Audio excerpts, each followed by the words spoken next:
हाय, hello, नमस्कार. श्री स्वामी समर्थ सर्वांना. कशा आहात सगळेजण? मस्त आहात ना? मी संजीवनी स्वागत करते आपल्या चॅनलवर. तर बऱ्याच दिवसांनी आज सगळेजण एकत्र नाश्ता करायला बसले होते. कारण हल्ली ना 2-3 दिवसापूर्वी पाऊस पडला होता. त्यामुळे पर्जन्य काम बंद होतं. त्यामुळे इथं आज नाश्ता करायला एकत्र बसलो होतो. आणि आज चटणीही बनवायची होती. त्यामुळे पर्जन्य आज सकाळी जाऊन नंबर लावून आले होते. आणि त्याच्यानंतर मग थोड्या वेळानंतर जायचं होतं. त्यामुळे इथं नाश्ता करायला पर्जन्य पुन्हा आले होते. त्यामुळे आज सर्वजण एकत्र नाश्ता केला. आणि सकाळी जण चटणी बनवायची होती ना, त्यामुळे सर्वजण आज लवकरच उठली होती. त्यामुळे आज कामही लवकर आवरली होती. त्यानंतर स्वयंपाकही बनवून घेतला आणि कपड्यांची घडी करायची होती ना, ती इथं मी करत होती. आणि इथं स्वामीची नाही इथं मस्ती चालली होती. डोक्यामध्ये सहज म्हणून असं घातलं तर त्याला ते आवडलं होतं. मी माझ्यासाठी चहा इथं बनवायला घेतला. इथं भांडी ठेवली आहेत, द्यायची आहेत बाजूच्या ताईंची, कारण चटणी करायला घेतलं होतं. कारण आधी कांदा वगैरे भाजण्यासाठी. आणि इथे स्वामीचं काय चाललं आहे बघा. मी चहा बनवायला घेतलं. ओ ग, काय करू? चहा बनवायला मी भांडी घेतली, तशी हा याने सर्व भांडी इथं वेस्ट करून ठेवली आहेत. आणि इथं भांडी घासून ठेवली आहेत मी. आणि तिथे डबे आहेत, ते चटणी करून आणले, ते सध्या घासायचे आहेत. बाकी भांडी काय पाठ सोडत नाहीत. एवढी भांडी आहेत ना, त्याने तर वैताग आणला आहे भांडी. आणि त्यातली मोठी मोठी भांडी मी लावली. आणि ही इथं भांडी आहे ती त्या ताईंची वगैरे द्यायची आहेत. बाकी त्यात मावत नव्हती, ती पण मी लावून वगैरे ठेवली आहेत. पण एवढी भांडी सकाळपासून घासली ना, खरंच त्या कंटाळा आला आहे भांड्यांचा तर आहे.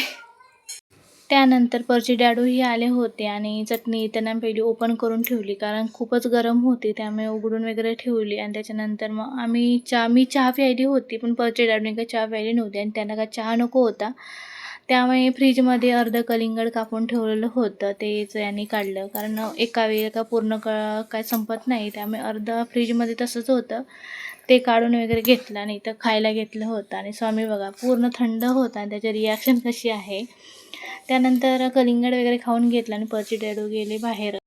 कारण ना आता ना पेट्रोल मिळणार नाही असं अफवा चालली आहे, काय खरं आहे काय माहीत नाही. पण आता ते जसं समजलं होतं ना, तसे लगेचच गेले होते पेट्रोल गाडीमध्ये भरण्यासाठी. कारण रोज गाडी लागते सकाळ संध्याकाळ, त्यामुळे पेट्रोल तर पाहिजेच होतं. त्यामुळे गेले होते. आणि साधारण 2-3 तास त्यांना तिथं लाईनमध्ये थांबून नंतर पेट्रोल वगैरे घेऊन आले. त्यानंतर मी तर स्वयंपाकाला सुरुवात केली होती. आणि आज स्वयंपाकामध्ये बनवणार होती अंड्याची आमटी. अंड्याची आमटी ज्याशी असेल ना, तेव्हा भाजी आमच्यात काय वेगळं बनवत नाही, फक्त एकच भाजी आमटी एकच बनवते. त्यामुळे ना मला तर खूप भारी वाटतं. एक काहीतरी बनवायचं कमी असलं ना, तरी खूप असं मोकळं मोकळं वाटतं. त्यामुळे मला तर भारी वाटतं अंड्याची आमटी असेल त्या दिवशी तर. इथे पहिली अंडी उकडवायला ठेवली. आणि दुसऱ्या साईडला ओला मसाला जो काढायचा होता ना, तोही काढून घेतला. तो थंड होत होता तोपर्यंत भाताचा कुकर लावून घेतला. म्हणजे आज भाताला ना जिरा बनवणार होती. आमच्या परीचे खूप नखरे असतात. रोज काही नाही काही वेगळं दिलं ना, तर ती आवडीने जेवते, नाही तर तिचे खूप नखरे असतात. अर्धा पाऊण तास तिला जेवण भरवायला लागतो. त्यामुळे ना मला आता ही ना खूपच तारेवरची कसरत माझी चालू असते रोजची. त्यामुळे मला रोज नाही काही वेगळं परीसाठी बनवावंच लागतं. भाताचा कुकर वगैरे लावून घेतला. आणि त्याच्यानंतर आमटीला फोडणी घालून घेतली. परचे डॅडू आले होते, तर त्यांनी येताना खायला काहीतरी घेऊन या बोलली होती मी. तर येताना कोबी मंचुरी घेऊन आले होते, तर त्यांना पहिले इथं मी काढून वगैरे दिलं, कारण गरम होतं तोपर्यंतच त्यांना खायला दिलं. आणि मी इथं आमटीला फोडणी वगैरे घालून घेतली, चालूच होती. आणि त्याच्यानंतर मग मी खायला वगैरे गेली. मी खाऊन वगैरे आली आणि आमटीला फोडणी चालूच होती. इकडला आमटीचं ला उकळी येतच होती, तोपर्यंत भाकरी बनवून घेतली. आणि त्यानंतर मग थोड्या वेळानंतर परीला वगैरे भरवलं. आणि नंतर मग आम्ही जेवून घेतलं.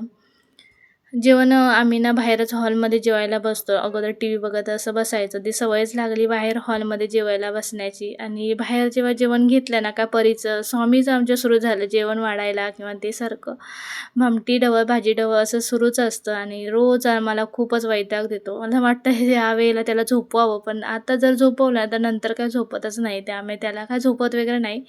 पण जेवायला वाढायला आम्हाला हा तर मदत करत असतो. सतत आम्हाला हे दे ते दे चालूच असतं.